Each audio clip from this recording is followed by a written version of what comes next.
Dan yang saya banggakan Bapak Ibu calon jamaah haji dari Kabupaten Grobogan yang semuanya mudah-mudahan berangkat haji tahun ini. Amin ya Allah. Dan juga yang saya hormati calon petugas haji dari Kabupaten Grobogan, baik sebagai ketua kloter atau pemimpin ibadah kloter. Alhamdulillah saya bersyukur kepada Allah Subhanahu wa taala, walaupun kondisi saya belum sempurna fit, karena saya baru tidur kurang lebih 1 jam tidur. Saya kemarin baru landing dari Hong Kong karena kemarin dapat tugas khutbah Idul Fitri di Kajari Hong Kong. Jamaahnya sebagian besar adalah para tenaga kerja Indonesia yang ada di Hong Kong, PKW atau TKI. Kita nyebutnya sekarang PMI, pekerja migran Indonesia. Dan mereka punya keinginan yang sama untuk berangkat haji. Kalau secara keuangan Pak Kepala, mereka orang kaya Pak. Gaji mereka itu di atas 10 juta Pak. Jadi mereka tuh banyak yang di rumah Indonesia punya kontrakan, punya rumah yang bagus, dan mereka mengatakan siap untuk berangkat haji jika seandainya mendapatkan kuota. Sayangnya ibu-ibu, bapak-bapak yang ada di Hong Kong itu belum mendapatkan kuota haji sebagaimana Bapak Ibu di Grobogan. Jadi secara finansial, secara keuangan mereka mampu, tapi belum mendapatkan kuota karena mereka kotanya kembali ke negara asalnya. Kalau mereka berasal dari kabupaten atau dari Jawa Tengah, maka kuotanya berasal dari Jawa Tengah. Kalau dia dari Jawa Timur, maka kembali kuotanya dari Jawa Timur. Makanya Bapak Ibu bersyukurlah, Bapak Ibu ini orang-orang pilihan, orang yang bisa berangkat haji itu semuanya dengan izin Allah Subhanahu wa taala. Makanya tadi Pak Kepala bilang yang cadangan itu bisa jadi berangkat, bisa jadi tidak. Kalau diizinkan insya Allah berangkat, termasuk Bapak Ibu semua. Dan calon petugas ini makanya disebut dengan calon jamaah dan calon petugas haji. Karena fakta yang kita temukan, ada jamaah haji sudah daftar, sudah melunasi, tiba-tiba ketika akan berangkat di embarkasi tiba-tiba sakit sehingga tidak bisa berangkat. Ada yang ketika akan berangkat tiba-tiba meninggal dunia. Tetapi bagi jamaah atau calon jamaah haji, kalau dia sudah mendaftar, dia sudah melunasi, tiba-tiba sakit atau meninggal dunia, maka insya Allah yang bersangkutan sudah menjadi haji. Kenapa? Karena dia sudah niat. Kata baginda Rasulullah SAW, niyatul mu'mini khairun min amalihi. Niatnya seseorang itu sudah lebih baik daripada amalnya. Jadi kalau Bapak Ibu sudah niat berhaji, tiba-tiba ada udzur syar'i, sakit atau meninggal dunia, sudah dicatat sebagai orang yang berhaji. Makanya untuk petugas, terutama pembimbing ibadah haji, punya kewajiban. Termasuk kami, para petugas haji yang sudah berhaji itu tidak boleh berhaji lagi, karena mereka harus siap-siap menjadi badal bagi jamaah yang meninggal dunia. Bapak Ibu yang saya muliakan, tahun 2023 kemarin jumlah jamaah yang meninggal itu jumlah terbanyak dalam sejarah penyelenggaraan ibadah haji. Jumlahnya mencapai 800 orang. Biasanya jamaah yang meninggal tidak lebih dari 500. Tapi tahun kemarin jumlahnya mencapai 800 lebih. Makanya pada tahun 2024 pemerintah mengambil kebijakan setelah kita mempertimbangkan jamaah yang berangkat tahun 2024 termasuk calon petugas haji, baik petugas haji kloter ataupun petugas haji Arab Saudi, semuanya harus dinyatakan sehat. Makanya ibu-ibu, bapak-bapak sebelum membayar melunasi harus memeriksa kesehatan. Betul? Ada yang namanya istiqoroh kesehatan. Ini dalam rangka supaya jumlah jamaah yang meninggal dunia tidak lebih banyak lagi seperti yang terjadi tahun 2024. Berapa? Saya sengaja kepala. Berarti gak ngantuk gitu kan? Ya, jadi tahun 2023 jangan sampai terjadi lagi seperti tahun 2024 jumlah jamaah yang meninggal dunia. Ya. Karena biar bagaimanapun, walaupun ada Pak Kepala, ada di antara jamaah yang pengen meninggal di tanah haram. Cita-citanya meninggal di tanah haram, meninggal di Mekah, meninggal di Madinah. Ada nggak? Saya berpesan, jangan bercita-cita meninggal di tanah haram, Bu. Yang penting meninggalnya dalam keadaan husnul khatimah. Belum tentu meninggal di tanah haram, meninggal di Mekah, di Madinah itu masuk surga, belum tentu. Abu Jahal meninggal di mana, Bu? Pak, Abu Jahal meninggal di mana? Di Gerobokan, Purwodadi atau di Mekah? Di Mekah. Abu Lahab meninggal di mana? Apa? Tapi kan meninggalnya di Mekah. Ya, makanya yang penting meninggalkan husnul khatimah. Karena Bu, Bapak, walaupun Bapak meninggal nanti di Mekah, di Madinah, yang kehilangan keluarga di Indonesia, anak-anak, menantu, itu menginginkan ibu bapak kembali dalam keadaan sehat walafiat dan membawa haji yang mabrur. Makanya bapak ibu semua berdoa semoga semuanya berangkat tahun ini dan pulang kembali dalam keadaan sehat walafiat dan membawa haji yang mabrur. Untuk petugas, saya berpesan sebagaimana yang disampaikan oleh Pak Kepala Kemenak tadi dan Bu Sen. Jadi jangan sampai ada petugas yang dipulangkan sebelum mereka selesai melaksanakan tugasnya melayani jamaah haji di Arab Saudi. Sekedar informasi, kami di pusat tidak sembarangan untuk merekrut petugas. Tahun 2024 itu yang mendaftar 30.000 untuk menjadi petugas haji, tetapi yang diterima hanya 4.200. Makanya bapak-bapak yang terpilih bersyukurlah, bapak-bapak bisa menyisihkan 30.000 yang ingin menjadi petugas haji. Oleh karena itu, layani jamaah haji dengan sebaik-baiknya, berikan pelayanan prima. Jangan sampai ada petugas dipulangkan seperti tahun 2019 dan tahun 2023. Ada petugas dipulangkan sebelum selesai melaksanakan tugasnya. Kenapa? Karena tidak bisa memberikan pelayanan perlindungan kepada jamaah haji. Saya berpesan jangan sampai. Ya. Makanya petugas harus ramah, karena sekarang hajinya haji ramah kan?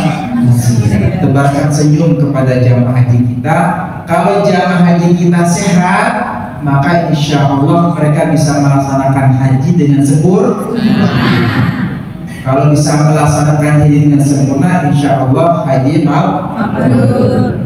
Nah, terkait dengan haji mabrur, Bapak Ibu semua, makanya Kementerian Agama menyelenggarakan bimbingan manasik haji baik di tingkat kabupaten kota ataupun tingkat kecamatan. Pesan saya, Bapak Ibu jangan sia-siakan tidak mengikuti bimbingan manasik haji baik di tingkat kabupaten kota ataupun kecamatan, karena ini modal ilmu Bapak Ibu untuk mendapatkan haji yang mabrur.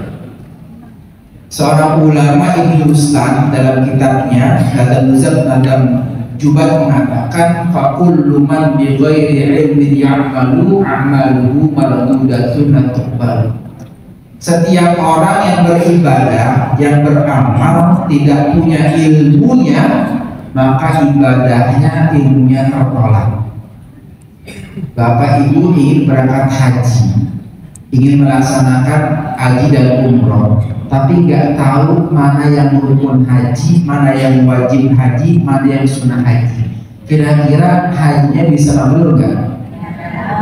Bukan mabrur, tapi mabur. Ibu ke? Bukan mabrur, tapi mabur. Ada nggak? Ada. Saya pengalaman jadi petugas haji.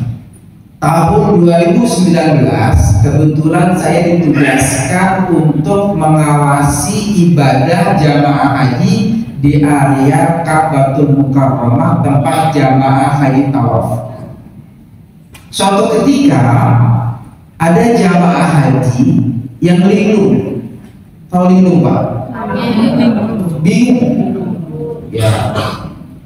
Tengok ke kiri, tengok ke kanan. Kemudian kita samperin, kita datangi, kita tanya, Bapak mau kemana? Kata bapak ini, saya mencari teman saya dan kerabat saya. Saya terpisah dari rombongan. Sebagai petugas, kalau masalah jamaah terpisah rombongan, pasti kita akan mengantarkan kepada rombongannya, pasti kita akan antar ke hotel tempat jamaah itu tinggal. Tetapi sebagai petugas, di teman-teman kloter, sebagai petugas punya tanggung jawab kepada Allah Subhanahu wa Ta'ala.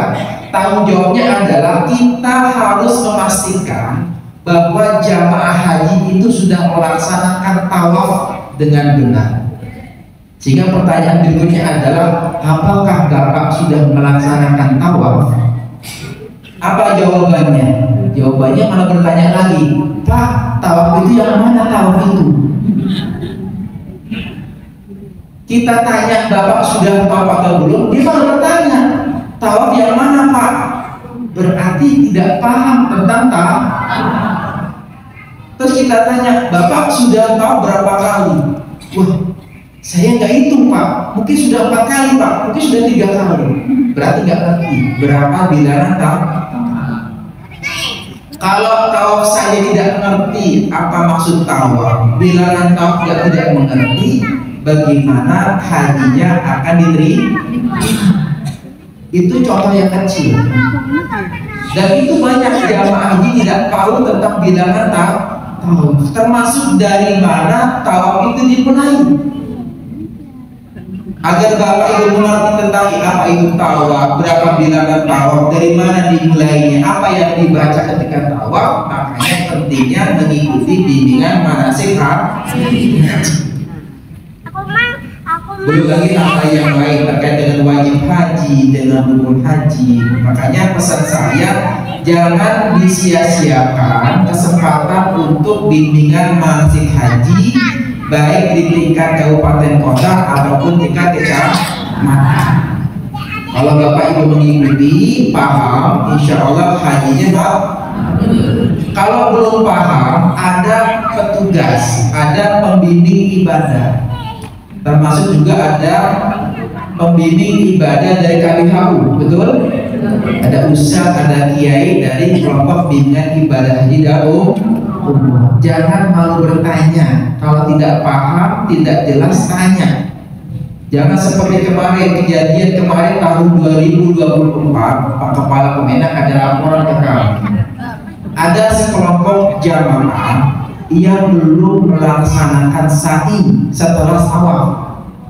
Laporannya mereka sudah pulang ke tanah air.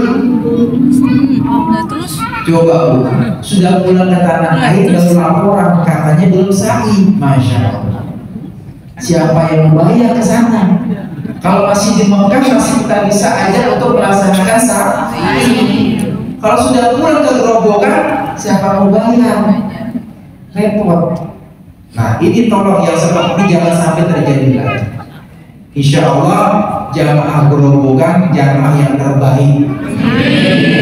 Ini Pak Kepala menyampaikan dari sekian banyak jamaah haji Jawa Tengah yang paling cepat melunasi dari gerombolan jumlah 1000 lah, 1199 dan 8 itu jumlah yang banyak. Padahal kami di pusat itu selalu memantau. Jadi Pak pimpinan kita itu selalu mendorong kepala bidang haji dan umroh di provinsi termasuk kasih haji di kabupaten kota supaya segera melunasi bagi jamaah yang belum lunasi. Karena kita menjadi tagih oleh pemerintah Arab Saudi. Kalau seandainya kota yang didirikan oleh pemerintah Arab Saudi tidak bisa kita penuhi, kita tidak lunasi, maka boleh jadi kota yang diberikan untuk tahun berikutnya akan dikurangi. Dan kita bersyukur pada tahun 2024 kota jamaah haji yang diberikan oleh pemerintah Arab Saudi ini jumlahnya paling banyak dalam sejarah penyelenggara ibadah haji. Jumlahnya berapa? 241.000. Sebelumnya belum pernah. Terakhir kemarin 229.000. Tahun 2023 kota yang diberikan 229.000. Sekarang 241.000. Terbanyak dalam sejarah penyelenggara ibadah haji. Kalau kota yang diberikan banyak, maka jumlah antrian saudara-saudara kita yang berhaji akan cepat berangkat. Ini kan di Jawa Tengah itu yang antri sampai 35 tahun, betul? Di Jawa Tengah masih pendek, 35 tahun. Saudara kita di Sulawesi Selatan itu di Bantaeng, sebuah kabupaten di Sulawesi Selatan itu ngantri sampai 45 tahun. Antrinya berapa tahun? 45 tahun. Di Jawa Tengah cuma 35 tahun. Alhamdulillah. Makanya kalau seandainya kita diberikan kotanya semakin banyak, maka insya Allah antriannya akan habis. Makanya nanti Bapak Ibu ketika nanti di Padang Arafah, di tempat-tempat mustajabah, di Rogo, di Multazam, berdoa kepada Allah, ya Allah, bergerakkan hati Raja Salman, Raja Saudi agar memberikan kuota untuk negara Indonesia 5 juta kuota. Sehingga jamaah kita semuanya berangkat tahun 2025. Nggak ada yang ngantri. Jadi jamaah saudara-saudara kita itu yang ngantri masih 5 juta orang Pak. Masih ada 5 juta orang belum melaksanakan haji ngantri Pak. Karena kuotanya hanya 200.000 setiap tahun. Tapi kalau kita dikasih kuota 5 juta, itu semuanya berangkat tahun 2025. Insya Allah. Walaupun itu hal yang sulit, tapi kalau sudah menghendaki pun hanya Nah makanya Bapak Ibu ya berdoa, setidaknya kuotanya ditambah semakin tahun semakin banyak, sehingga tidak ada saudara kita nanti sampai 30 tahun, 45 tahun. Ya kalau bisa nanti cukup 1 tahun 2 tahun saja. Setuju? Baik. Sekarang kita mulai dulu tentang kebijakan penyelenggara ibadah tahun 2024. Coba next slide. Pemerintah dengan DPR rapat menentukan berapa biaya penyelenggaraan ibadah haji tahun 2024 atau 1445 Hijriah. Nah, sebelum kita menghitung berapa biaya ongkos haji, nah kami di Kemenang Pusat itu melaksanakan survei hotel, termasuk harga hotel tahun 2024 berapa. Kemudian juga terkait dengan biaya transportasi, biaya catering, konsumsi untuk jamaah haji. Karena Bapak Ibu akan tinggal selama kurang lebih 41 hari. Di sana kan butuh makan Bapak Ibu, betul? Butuh transportasi, baik pesawat ataupun kendaraan mulai dari bandara Madinah ke Mekah atau dari Mekah, dari Jeddah ke Mekah, itu butuh transportasi dan butuh biaya. Jadi kami datang dulu survei, melaksanakan negosiasi pada penyedia layanan, baik penyedia layanan transportasi, akomodasi, konsumsi, dan layanan masyair. Setelah kita melaksanakan survei, baru kita lapor pada DPR. Ini loh anggaran. Ini kebutuhan anggaran haji tahun 2020. Hanya komponennya rata-rata 93 juta rata-rata. Kenapa biaya haji naik? Karena pelayanan jamaah haji di Arab Saudi terkait dengan konsumsi itu mengalami kenaikan, termasuk juga biaya pesawat. Sekarang saya mau tanya sama dulu deh, harga gula tahun 2019 dengan gula tahun 2024 sama nggak Bu? Tidak. Harga beras tahun 2019 dengan harga beras tahun 2024 sama tidak? Tidak. Itulah kenapa kemudian biaya haji juga naik. Karena harga beras naik, harga lauk pauk naik, ya, harga ikan, harga telur. Ya, nanti Bapak Ibu akan mendapatkan makanan yang bergizi lah. Ya.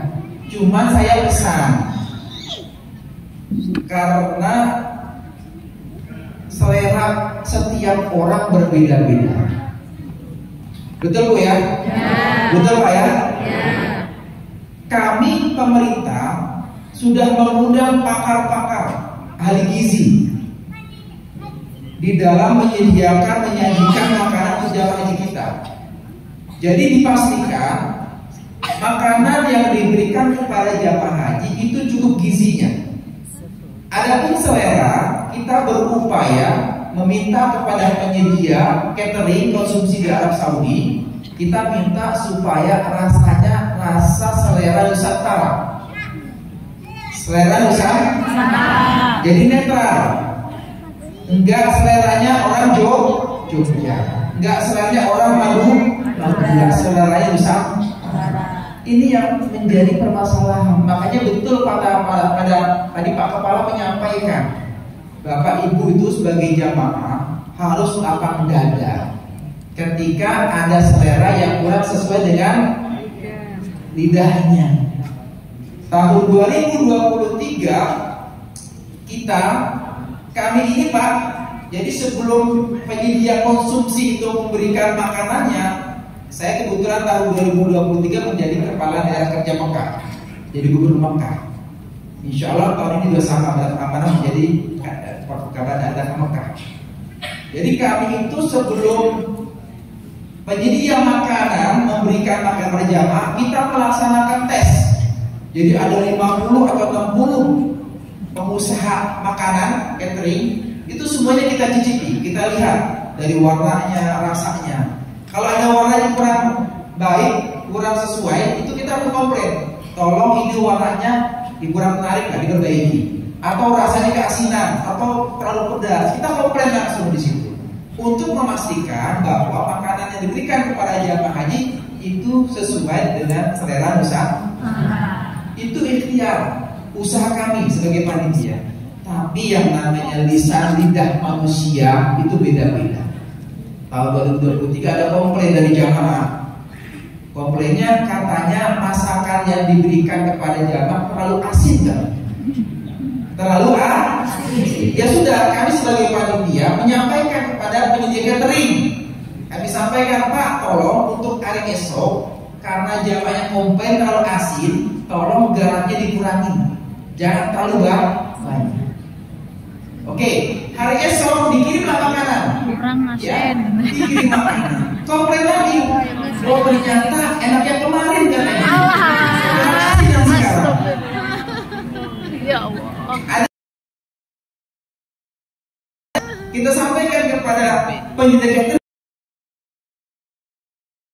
catering, ketika sudah menerima makanan itu komplain lagi. Enak yang kemarin ya. Masalahnya nggak selesai Pak. Makanya katakan kepada peminat untuk makan, untuk untuk melaksanakan ibadah. Walaupun makan itu penting, tetapi ibu itu mohon dimaklumi.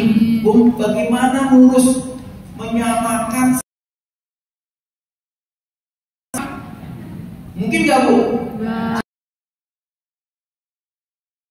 Seleranya sama nggak? Ya. 5 aja beda, apalagi 241.000. Mohon dimaklumi.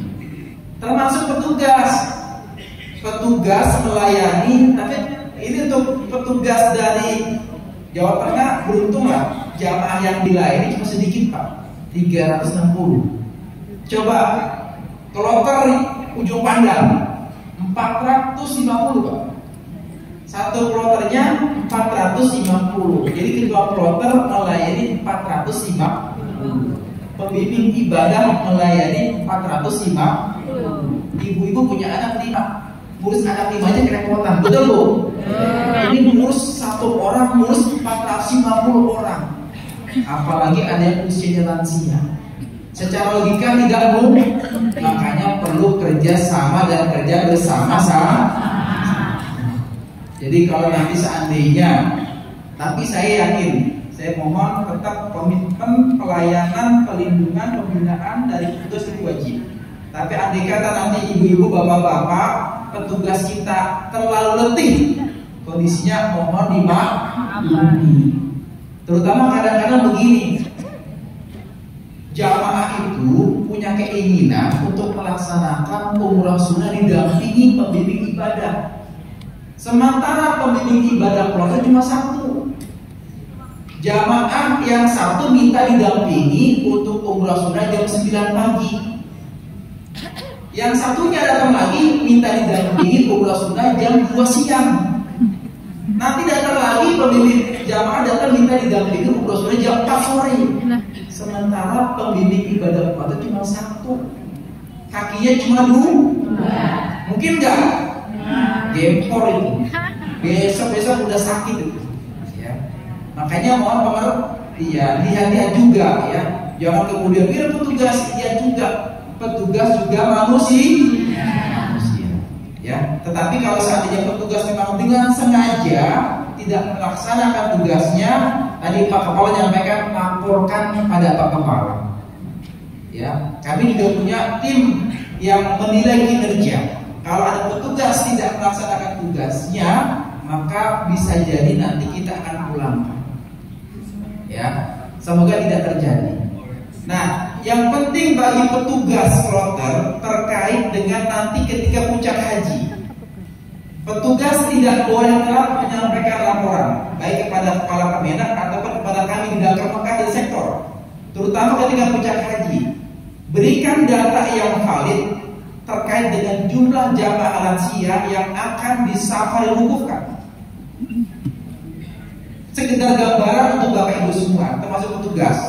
Tahun 2023 ada jamaah yang kita safari wukufkan karena usia lanjut dan berisiko tinggi kalau melaksanakan mabit di Muzdalifah dan di Mina.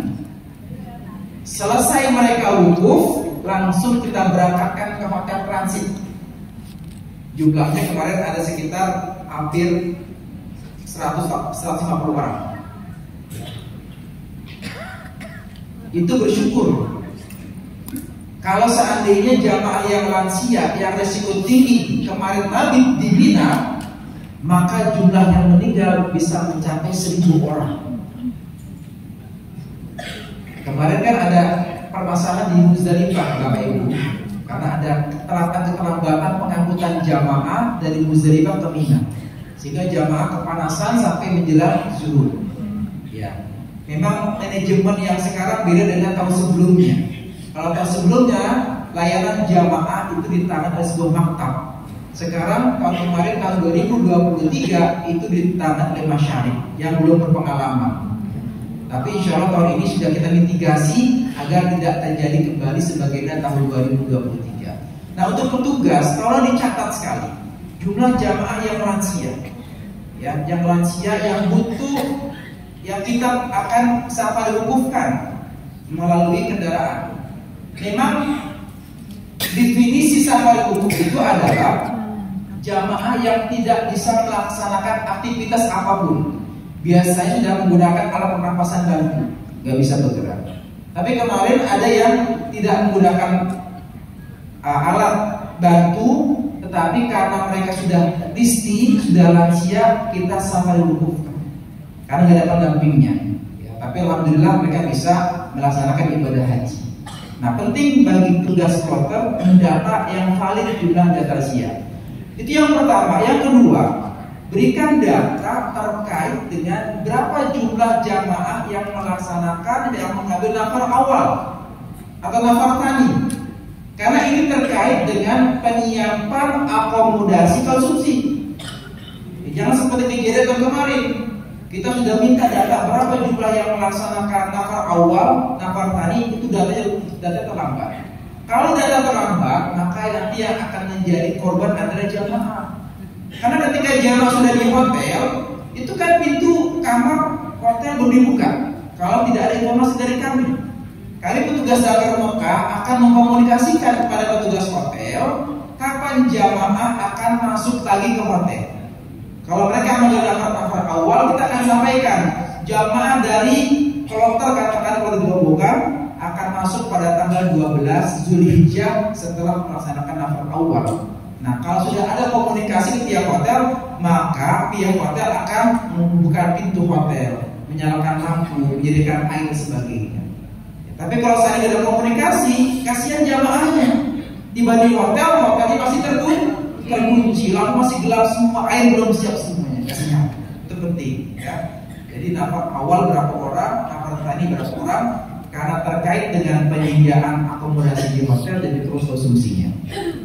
Nah, berikutnya rencana perjalanan jamaah haji. Jadi pemberangkatan jamaah haji itu ada dua gelombang. Ada gelombang pertama, ada gelombang kedua. Gelombang pertama itu akan diberangkatkan pada tanggal 12 sampai 23 Mei 2024. Itu 4 sampai 15 Zulqa'dah 1445 Hijriah. Jamaah gelombang pertama akan diberangkatkan dari tanah air, dari embarkasi Solo dan Muda langsung menuju Madinah. Gelombang pertama. Nah, Bapak Ibu tadi sampaikan Pak Kepala Kemenak, Bapak Ibu untuk rombongan masuk gelombang kedua. Gelombang kedua diberangkatkan dari tanah air, dari embarkasi Donohudan Solo langsung menuju Makkah. Kapan diberangkatkannya? Untuk gelombang kedua itu akan diberangkatkan pada tanggal 24 Mei sampai 10 Juni 2024. Ya, paling awal itu 24 Mei, gelombang kedua. Nah, kemudian atau bertepatan dengan 16 Zulqa'dah sampai 4 Zulhijjah 1445 Hijriah. Nanti Bapak Ibu akan diberangkatkan setelah semuanya ngumpul.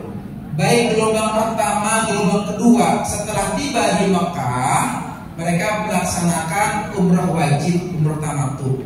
Nanti pada menjelang puncak haji pada tanggal 14 Juni 2024 atau 8 Zulhijjah, jamaah semuanya akan diberangkatkan menuju Padang Arafah untuk wukuf di Padang Arafah pada tanggal 9 Zulhijjah. Pemberangkatannya sejak tanggal 8 Zulhijjah bertepatan dengan 14 Juni 2024. Nah, kemudian Idul Adha ini menurut kalender itu pada tanggal 16 Juni 2024 atau 10 Zulhijjah 1445 Hijriah.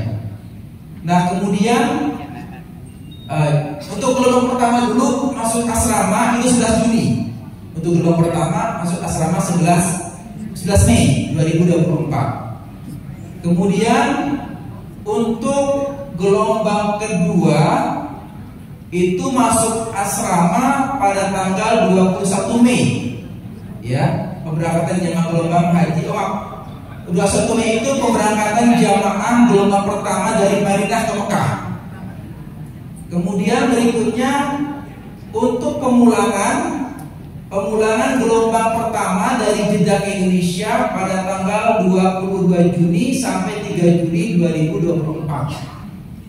Kemudian untuk pemberangkatan jamaah haji gelombang kedua dari Mekah ke Madinah, ini seperti Bapak Ibu semua ini pemberangkatan haji dari Mekah ke Madinah. Jadi Bapak Ibu nanti tiba dari embarkasi langsung ke Mekah, ya, Jeddah ke Mekah. Nanti setelah dari Mekah akan diberangkatkan menuju Madinah. Kapan? Mulai tanggal 26 Juni sampai 13 Juli, ya. Itu untuk pemberangkatan gelombang kedua yang diberangkatkan dari Mekah menuju Madinah. Kemudian untuk pemulangan jamaah haji gelombang kedua dari Madinah ke Indonesia itu pada tanggal 4 sampai 21 Juli 2024. Kemudian awal kedatangan jamaah gelombang 1 di Indonesia itu tanggal 22 Juni 2024. Dan akhir kedatangan jamaah haji gelombang kedua di Indonesia pada tanggal 22 Juni 2024. Nah, inilah rangkaian rencana perjalanan jamaah haji tahun 2024. Ya, jadi singkatnya Bapak Ibu masuk gelombang kedua. Jadi dari asrama haji dari Solo langsung menuju Mekah, nanti melaksanakan haji melaksanakan umrah tamattu, kemudian melaksanakan haji. Setelah haji selesai baru diberangkatkan dari Mekah menuju Madinah. Pulangnya dari mana? Madinah. Mekah ke Madinah pulangnya? Pulangnya insya Allah dari Madinah. Ya, insya Allah. Jadi jumlahnya tahun 2024 sebanyak 241.000. Untuk jamaah haji reguler itu sebanyak 213.320 dan haji khusus 27.680, ya. Karena ada kota tambahan. Semula 320 jamaah, kemudian ada tambah 10.000. Untuk haji khusus juga sama, semula itu adalah 17.680 jamaah ditambah kota tambahan 10.000. Untuk petugasnya 4.421, baik petugas kloter ataupun non kloter. Lanjutnya, next slide terus. Nah, ini hak dan kewajiban jamaah. Jadi Bapak Ibu ini berhak untuk mendapatkan pembinaan atau penyuluhan seperti ini, mendapatkan bimbingan manasik. Ini hak Bapak Ibu semuanya. Kemudian mendapatkan tiket penerbangan nanti akan diberikan di embarkasi. Kemudian layanan akomodasi, layanan konsumsi, layanan transportasi, layanan di Al-Muzna, ya. Al-Muzna itu adalah Arafah, Muzdalifah di Mina. Jadi Bapak Ibu nanti selama di Arafah, di Muzdalifah, di Mina itu dapat transportasi, ya, bis yang mengantarkan Bapak Ibu, termasuk juga makanan selama di Arafah, Muzdalifah, dan Mina. Pelindungan, nanti ada asuransi jamaah yang meninggal dunia atau kecelakaan itu nanti akan mendapatkan asuransi. Kemarin itu ada jamaah yang meninggal, petugas meninggal dunia itu mendapatkan asuransi kalau nggak salah 250 juta. Anak-anaknya pun mendapatkan santunan, mendapatkan asuransi, dibiayai sampai kuliah, ya. Jadi jumlahnya besar, Bu. Mau, Bu?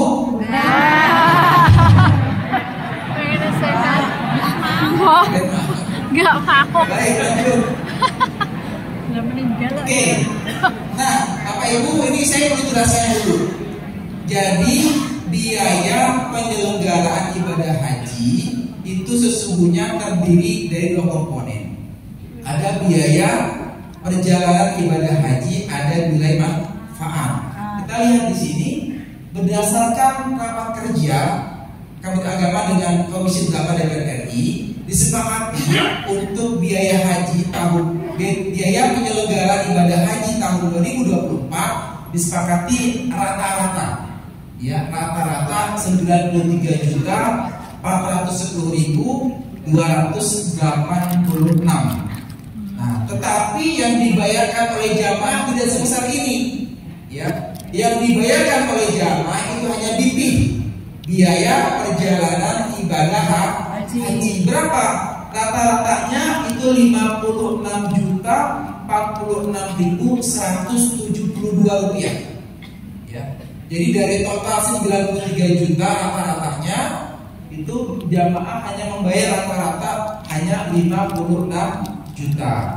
Nah, kemudian kekurangannya itu ditambah dari dana optimalisasi atau nilai manfaat yang diberikan oleh pemerintah melalui BPKH. Berapa? Sebesar 37.364.114 rupiah.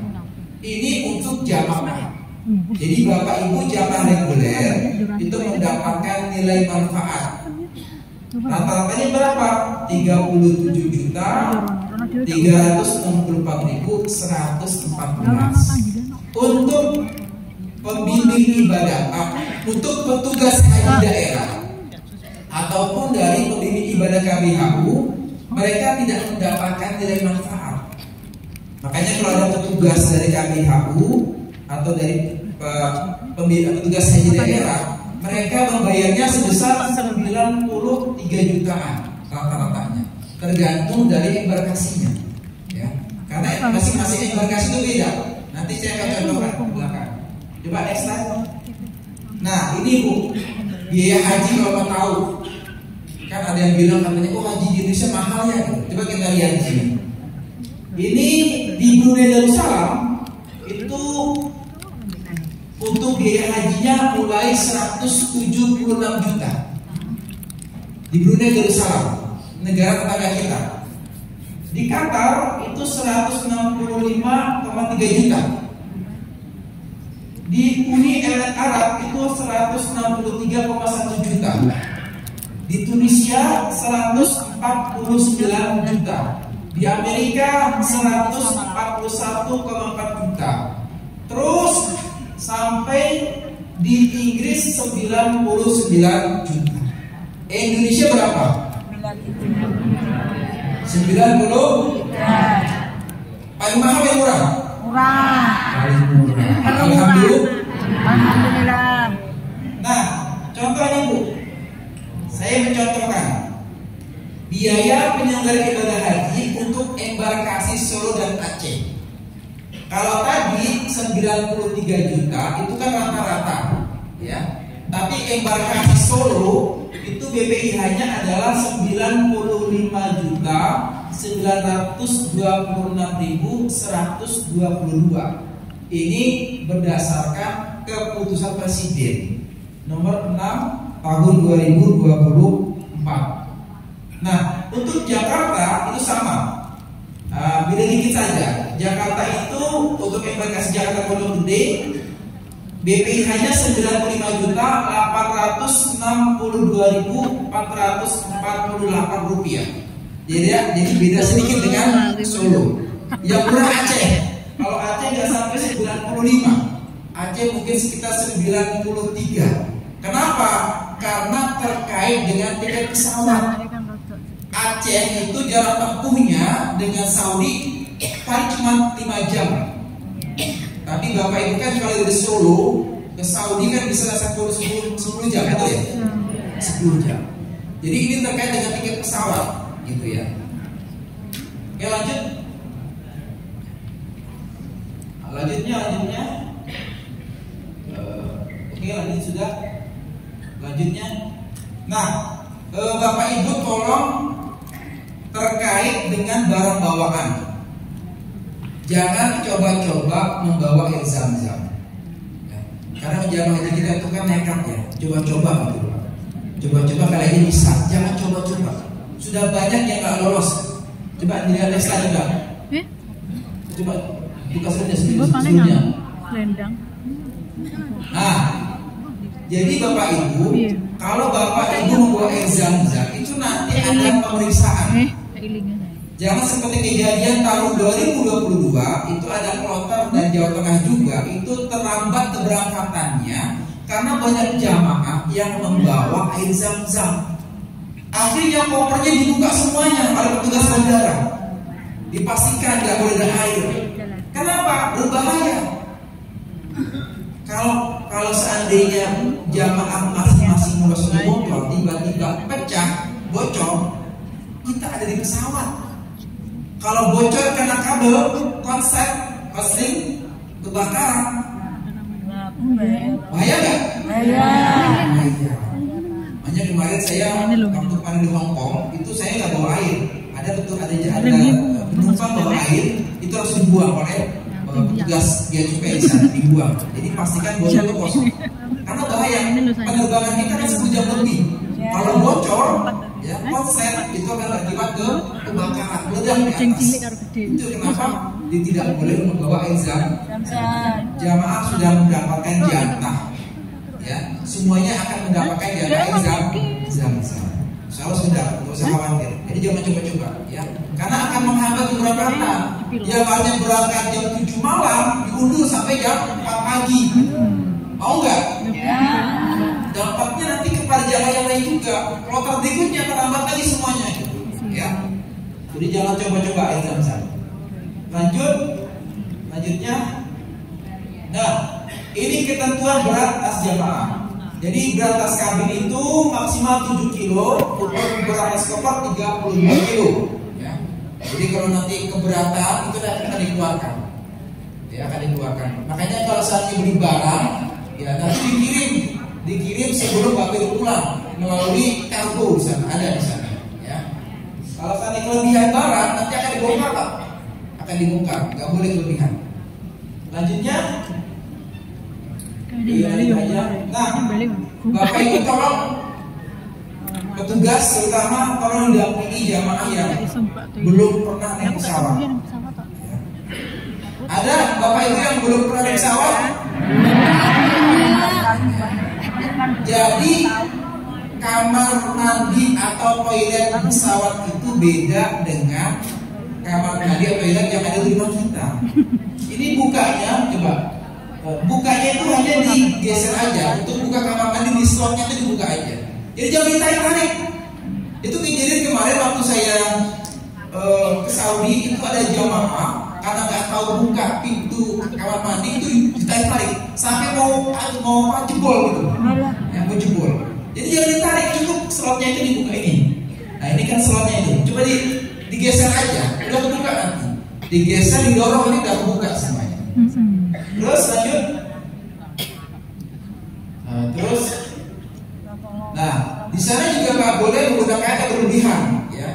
Jadi menggunakan air berlebihan wudhu jangan. Ya berisiko nanti kalau sampai bocor, ya karena kabel bahaya. Nah ini bentuk toiletnya seperti ini. Bagi Bapak Ibu yang belum pernah pesawat, bentuknya seperti ini, ya. Dan duduk, jangan jongkok di situ, ya. Duduk, jangan jongkok. Terus lanjut. Oke, sebentar. Di kamar mandi hotel, di toilet itu ada pengharum. Jadi setelah ibu dari kamar mandi itu bisa menggunakan. Jangan dibawa pulang. Mohon maaf, ini sederhana. Tapi pernah kejadian waktu itu ada jamaah, karena mungkin harumnya harum sekali, nggak ada yang bukan Bu. Harum sekali, dia pengen dibawa pulang. Sementara di pesawat itu ada CCTV. Ya, di pesawat itu ada yang ngawasin. Dikira ada yang lihat itu. Masuk kamar mandi tutup, masukin tas bukan. Kalau beri datang, Ibu, tadi Ibu ngambil parfum yang ada di kamar mandi. Karena aku enggak, saya enggak. Akhirnya karena Ibu tegang aku, akhirnya pilotnya turun tangan. Ibu mohon kerjasamanya. Apakah Ibu mengambil parfum di toilet? Karena kami sudah punya rekamannya. Oh iya Pak, bawa saya bawa. Aku dia ketahuan, dikembalikan lagi parfumnya. Jangan seperti itu. Malu-malu. Dari gerombokan loh, jangan sampai seperti itu. Nanti kalau pakai menaknya malu lah. Ya. Kalau saat dia pengen parfum, nanti bilang kalau menaknya jadi berikan nanti. Ya, minimal jangan angin lah diberikan. Oke, lanjutnya. Lanjut. Nah, contoh nih pemeriksaan Bu, ketat sekali pemeriksaannya. Ya, ketika masuk imigrasi ada memberikan seperti ini. Ya, itu kelihatan nih, terbongkar itu. Ada semua ini. Ya, dibongkar di kemarin tidak boleh masuk. Lanjut. Lanjutnya. Lanjut. Nah, ini juga contoh yang dibongkar ini. Lanjut. Nah, ini juga. Ini nah ini dia. Jadi di gudang itu banyak Pak, gudang penampungan air zam-zam sitaan. Ya, setelah jamaah itu kita buka tasnya itu banyak kita ambil, kita taruh di gudang. Nanti kita musnahkan juga. Ya. Lanjutnya, nah ini loh contohnya ini. Ini zam-zam semua ini, zam-zam semua.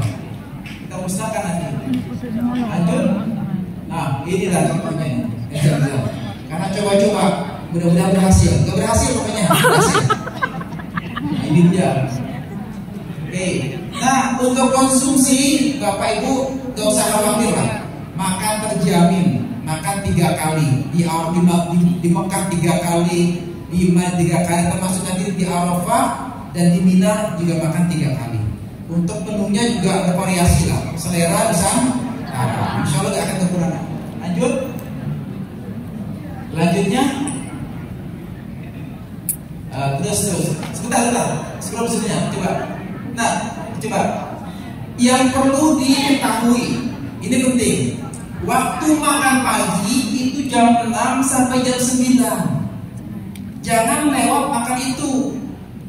Kejadian yang pernah terjadi, jamaah makan makanan pagi sudah jam 10, akhirnya keracunan. Diare. Kan sudah tertulis tuh. Makan pagi itu jam 6 sampai 9.00. Kalau sudah lewat itu, maka basi makanan itu. Kalau basi dikonsumsi, apalagi perut tidak baik, bisa menjadi keracunan, diare. Jadi yang salah bukan makanan yang membawa bakteri, karena waktu makannya terlambat. Itu terjadi. Yang kami dalam orang, wah ada jawab keracunan, jangan diare. Setelah kita selidiki, bukan makanannya yang bersalah. Dia makannya sudah di luar waktu, sudah kadaluarsa. Ya, untuk makan pagi jam 6 sampai jam 9. Lewat itu jangan dimakan, berpotensi nanti keracunan atau sudah basi. Ya. Nah, untuk siang itu makannya jam 12 sampai jam 5. Lewat itu maka akan basi makanan itu. Malam itu jam 18 sampai jam 21.00. Ya. Jadi kalau sudah di atas jam 10 malam jangan dimakan. Atau kalau makan coba dulu, khawatir basi. Kalau basi nanti bisa berakibat gangguan pencernaan. Oke, lanjut. Ini contoh standar kemasannya, ya. Lanjut. Nah, ini lanjut aja. Lanjut. Nah, untuk akomodasi, ya, untuk hotel di Mekah dan Madinah. Untuk hotel di Mekah, wilayah hotel jamaah paling jauh 4.500 meter, paling jauh. Kemudian untuk kualitasnya setara bintang 3. Kemudian akses transportasi menuju Masjidil Haram dan kemudahan distribusi konsumsi untuk di Mekah. Jadi Bapak Ibu, walaupun Bapak Ibu tinggalnya katakanlah 3 kilo atau 4 kilo, itu gak usah khawatir, tetap bisa melaksanakan sholat di Masjidil Haram dengan menggunakan roda transportasi bis selawat namanya. Bisa apa namanya? Selawat. Nanti bisa ada contohnya bis selawat. Sedangkan di Madinah, ya, di Madinah paling jauh 650 meter. Karena di Madinah nggak ada transportasi bis, Jawa itu jalan dekat. Ada yang cuma 400 meter, ada yang cuma 500 meter, dekat di Madinah itu. Tapi kalau di Mekah karena jauh maka ada transportasi pesawat yang mengantarkan jamaah menuju Masjidil Haram. Untuk bintangnya juga sama, setelah bintang 3. Lanjutnya, ini peta hotel jamaah haji. Jadi tahun 2024 itu jamaah akan ditempatkan di 5 wilayah. Ada wilayah Sisa, ada Roboh, ada Niswala, ada Regas. Sama satu lagi ada di Jadwal. Ya, ini peta wilayahnya. Petugas perlu paham ini ya, petugas. Kemudian lanjut. Untuk di Madinah itu kita di 3 wilayah. Ada wilayah Shimaliyah. Shimaliyah itu lor utara, ya. kemudian ada wilayah Gorbia, Mulon barat, ya, kemudian ada wilayah Janubia, wilayah selatan. Nah di sini sudah disediakan gambarnya. Ini bagi ya pemakaman Rasulullah. Nah kemudian yang perlu diketahui juga untuk Bapak Ibu, ini aturan yang baru. Jamaah masuk Raudhah itu harus menggunakan tasreh. Kalau sebelum tahun 2022 untuk masuk Raudhah kita bisa antri atau sepanjang pintu Raudhah dibuka atau samping Raudhah dibuka kita bisa masuk. Itu tahun 2022 sebelum tahun 2022. Ya. Kalau intinya rebutan, ya. Sebelum tahun 2022 kalau kita masuk Raudhah bisa rebutan. Sekarang nggak bisa rebutan. Sekarang harus menggunakan tasreh. Nanti ketua kloter, bagi badan kloter itu nanti laporan ke sektor atau ke Dakar. Berapa jumlah jamaah yang tiba di Madinah, nanti dari petugas Dakar Madinah akan memberikan tasreh sebanyak jumlah jamaahnya. Akan ditentukan waktunya, ya. Apakah jam 7, apa jam 8, nanti akan diatur. Tolong itu dimanfaatkan, karena kalau sudah lewat nggak bisa lagi. Ya, tahun 2022 kemarin, 2023, saya itu tinggal di Madinah 3-4 hari, itu nggak bisa mendapatkan tasreh untuk masuk Raudhah karena banyak padat. Ya. Makanya kalau Bapak Ibu sudah mendapatkan giliran untuk masuk Raudhah, jangan ditunda-tunda, karena nggak bisa lagi nanti itu. Ya, nggak bisa lagi kesempatannya. Lanjutnya. Ini untuk standar akomodasi ya. Jadi di situ nanti ada kartu petunjuk akomodasi hotel. Tujuannya adalah kalau nanti Bapak Ibu kesasar, ya, Ibu nanti bisa menunjukkan kepada petugas hotelnya apa namanya, tunjukkan aja agar nanti petugas bisa mengantarkan kepada hotel di mana Mbak Ibu tinggal. Ya. Kemudian ada spray, bantal, kemudian ada selimut, peralatan mandi. Mesin cuci itu ada di Mekah. Kalau di Madinah nggak ada. Di Mekah ada. Kemudian air zam-zam dan dispenser juga ada di Mekah. Lanjutnya, next slide. Nah, untuk transportasi, ada yang namanya transportasi antar kota. Itu adalah transportasi bisa mengantarkan Bapak Ibu dari Madinah ke Mekah atau Mekah ke Madinah, atau dari Bandara Jeddah menuju Mekah. Itu namanya transportasi antar kota. Ada lagi yang sholawat. Sholawat itu hanya ada di Mekah, yang mengantarkan Bapak Ibu dari pemondokan, dari hotel menuju Masjidil Haram. Itu nabi sholawat. Ya. Kemudian yang terakhir ada masyair. Ini bisa mengantarkan dari pemondokan, dari hotel menuju Arafah, Muzdalifah dan Mina, pulang pergi. Itu bisa masyair. Lanjut. Jadi rute bis sholawat itu terminal cuma 2. Ada terminal Syekh Amir sama terminal Bab Ali. Ya, nanti Bapak Ibu terminal cuma 2. Ada yang namanya Syekh Amir, ada Bab Ali. Ini contohnya nih. Ini yang Syekh Amir. Jadi rute sisa menuju Syekh Amir. Jadi nanti banyak hotel-hotel jamaah yang berada di Raudhah, kemudian di Sisa, di Jawal, ya, kemudian di Lebas. Itu nanti akan berubah ke Syekh Amir atau ke Bab Ali. Next slide coba lihat. Nah, ini yang untuk sekolah menuju Jihad, Bab Ali di sini. Lanjut. Ini contoh bis sholawat seperti ini gambarannya. Ini bis sholawat. Ya. Ada yang warna hijau, ada yang warnanya kuning. Lanjutnya. Nah, berikutnya taklimatul hajj. Ini penting sekali diketahui oleh Bapak Ibu. Ini aturan dari pemerintah Saudi yang tidak boleh dilanggar.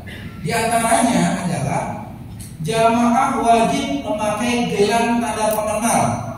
Jadi kepada setiap jamaah wajib menggunakan kartu tanda pengenal atau gelang yang menjelaskan datanya dan informasi kesehatan yang diperlukan. Jadi nanti Bapak Ibu akan mendapatkan gelang. Kalau saya bilang gelang itu ada gelang sakti. Gelang sakti. Kenapa? Ketika Bapak Ibu terpisah rombongan atau sakit atau di rumah sakit, nanti petugas akan mengenali, kelihatan, oh ini dari SOC 5, berarti dari rombongan. Hotelnya berada di katakanlah di Kiswah Tower misalkan, ketahuan itu datanya. Termasuk kalau jamaah meninggal dunia, kejadian kemarin tahun 2023 termasuk waktu peristiwa keren tahun 2015 itu kita bisa terbantu karena jamaah menggunakan gelang. Walaupun mereka maaf sudah hangus, sudah rusak ya wajahnya gitu kan. Kita bisa mengenal dengan gelang itu. Karena gelangnya kan anti walaupun dia kebakaran kita masih bisa terlihat ya. Jadi kemarin tahun 2023 itu ada jamaah yang hilang, ditemukan sudah berhari-hari, kita bisa mengenali itu jamaah Indonesia karena gelangnya. Termasuk tahun 2015, tahun 2016 jamaah yang meninggal juga yang hilang itu ketahuannya dari Indonesia karena gelang itu. Jadi makanya wajib menggunakan gelang ini.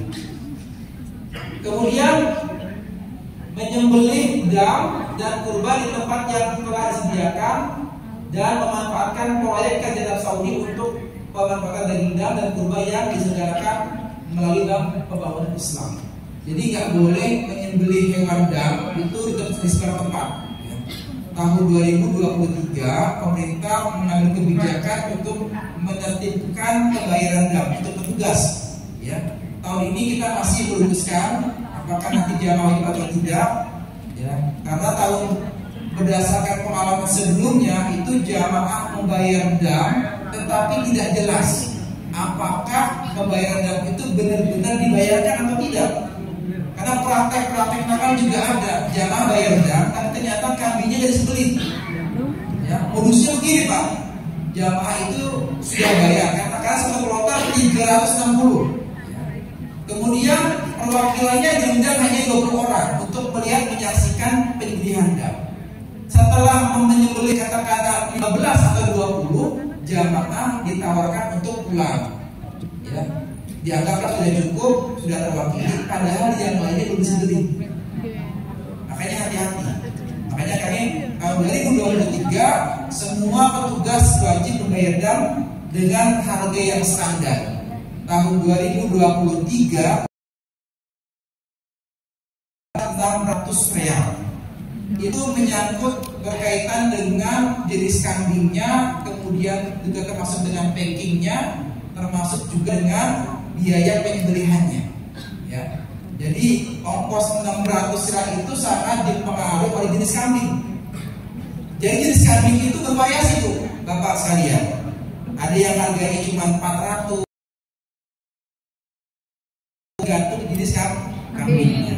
Sama dengan di Indonesia, ada kambing kacang, ada kambing domba, ada kambing etawa. Ya sama ada seperti itu juga. Makanya kemarin kita tertibkan. Nah semoga tahun ini untuk jamaah sudah ada penjelasan juga, jadi pembayarannya nanti bisa dikoordinir. Ya. Termasuk dilarang masak nasi di dalam gedung, apalagi memasak. Sering terjadi kebakaran karena jamaah itu masak air atau masak nasi, tapi kompornya itu nggak otomatis, sehingga kebakaran terjadi. Itu jangan ada, ya, jangan sampai terjadi. Pastikan kalau mau sholat, udah jangan masak air lah, jangan masak nasi, coba dimatikan aja dulu.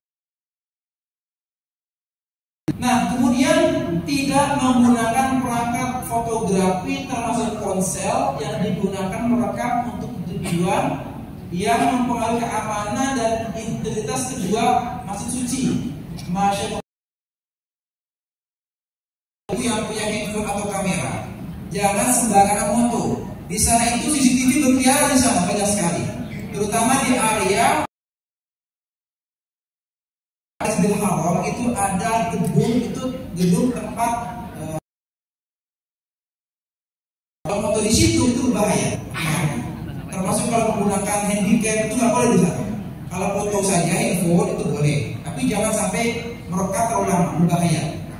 Jadi kalau seandainya merekam dan dianggap berbahaya akan ditangkap.